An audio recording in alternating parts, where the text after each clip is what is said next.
Look, your family came to Oklahoma from Germany after World War II, but your mother rarely talked about her father. How did you become aware of the history there?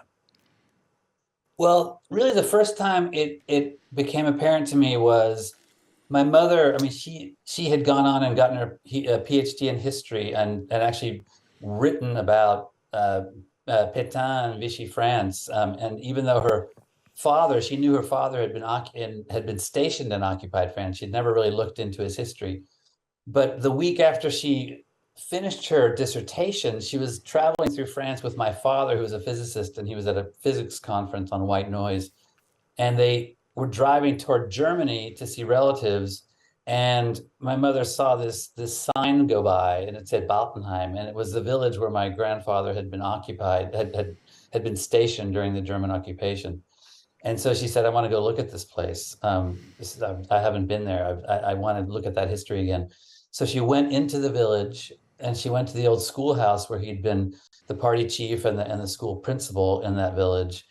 And as she was walking around, she saw an old man on the street with some children in a wagon. And she thought, boy, that guy, he looks like he's about the age my father would be if he were still alive. So she walked across the courtyard and stopped him and said, "Excuse me, my father, Karl Gönal, was here in 1940 to 1944. Would you happen to have known him?" And the old man was dumbstruck and looked at her and said, "Know him? I saved his life." And of course, she was flabbergasted. It turned out this man, Georges Thiel, had been the head of the resistance in that village.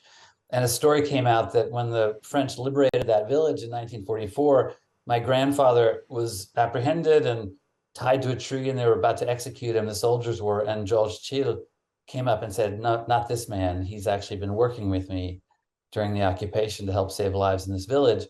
So suddenly, this what seemed a very simple story and a very shameful one, that my grandfather had been a party chief, became more complicated. How did he become a party chief in the first place? How did he join the Nazi Party, and how did he turn against it later in the war? And that's what I wanted to investigate. It's completely fascinating. I mean, for anyone of well, I suppose your mother's generation, there must have been an awareness that, I mean, as you say, that I mean, her father, she will have known had some sort of Nazi past. Do you think there was a reluctance to look to look much more deeply, or did she simply just not know? It was a reluctance to look more deeply. I mean, she was born in 1935, so she was very young during the war. And I think like that entire generation of Germans, they call themselves Kriegskinder now, war children. There's this huge movement in Germany to rediscover this past, because all of them, I think, like my mother, or so many of them like my mother, grew up with these spectral figures in their house who never spoke about the war, who never said what happened.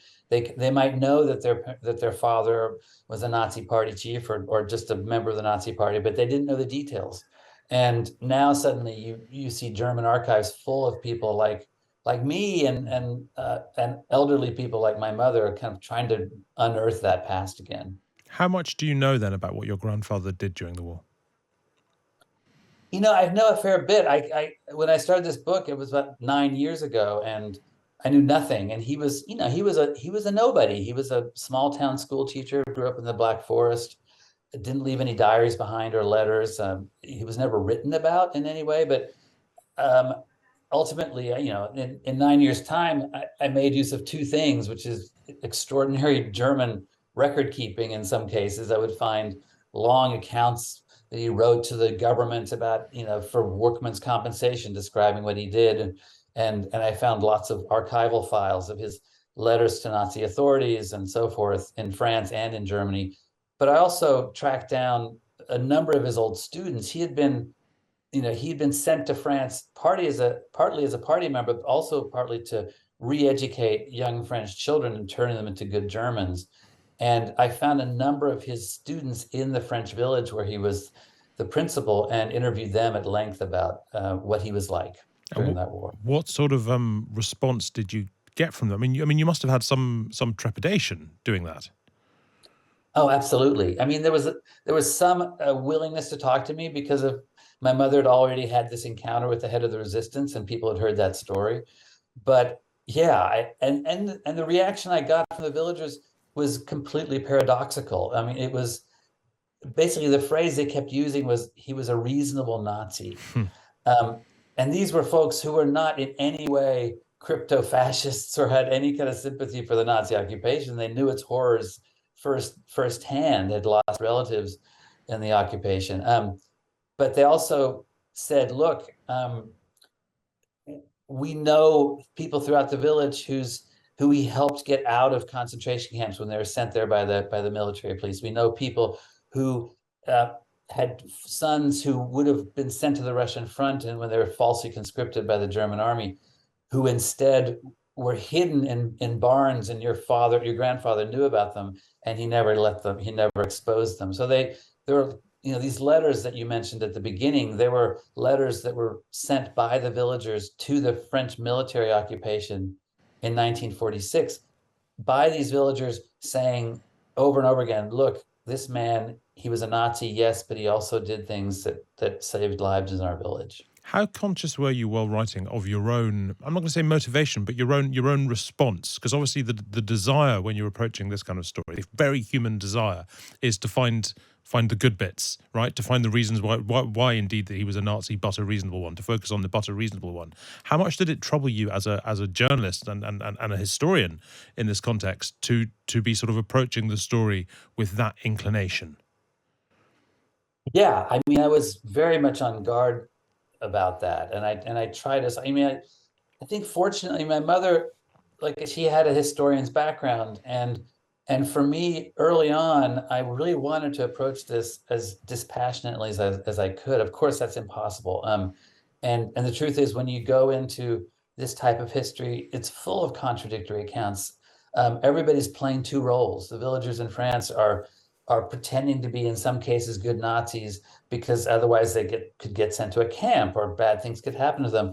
And behind closed doors, they're patriotic French people. The same thing with the Nazis after the war. They all, they say I participated, but really I didn't mean it. So teasing apart those accounts is unbelievably difficult. And I don't pretend that I have an absolute answer. All I can say is, for me, those testimonials after the war, written by French villagers in a time when 300,000 French collaborators were being put on trial, 9,000 were summarily executed. To send those letters to the French military government was extremely dangerous, to show any kind of Nazi sympathy. So I found those quite convincing. Yeah, no, I understand that completely. Look, I mean, you're an American. 40 million Americans have German roots. It's the biggest self-reported sort of ancestry group in the US. What are American attitudes like today towards, I guess, Germans and Germans during World War II? Are the two still linked together in a way that often seems to be the case in the UK?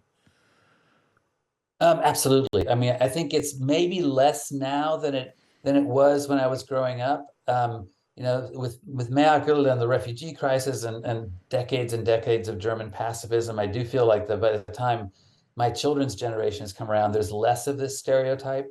But I do feel like growing up, if I said I was German and my parents had come from Germany, they would instantly ask, people would ask, when were they born? Mm. And then they would count back from 1945 and see, how old would they have been during the Nazi years? Are his parents Nazis? It was this instant calculation that assumed there was that kind of defined what it meant to be German in many ways. Yeah, no, I can understand that indeed. Look, you started to attend meetings of Kriegskinder groups, the sort of war children groups, the children of people whose parents were involved in the war. Tell me about those groups and the people who are in them and what they're looking for and what you learned in them.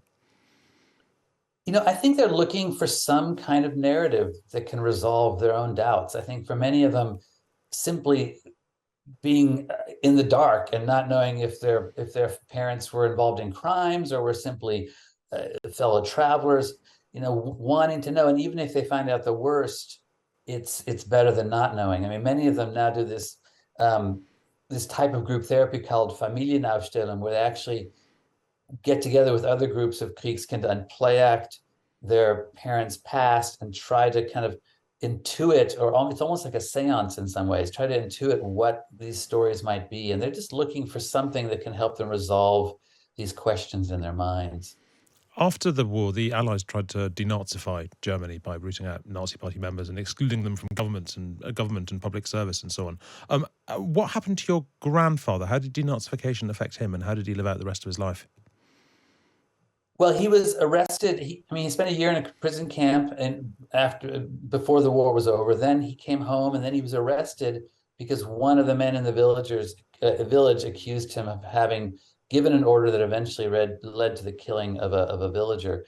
So he was arrested, and for a year and a half, he was put in solitary confinement, and that was when those testimonials were written. After that, the German denazification process happened, and that took another year.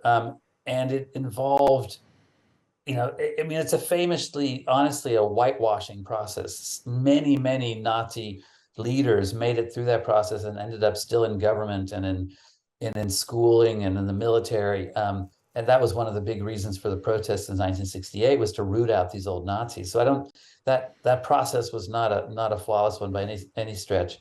In the end, in my grandfather's case, there were 3 different courts who tried him.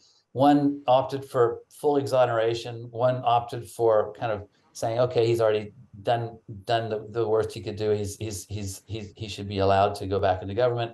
And the third finally said, look, we can't excuse his participation in the Nazi Party, but there are so many testimonials in his favor. We think he served his time. He should be able to go back into German life.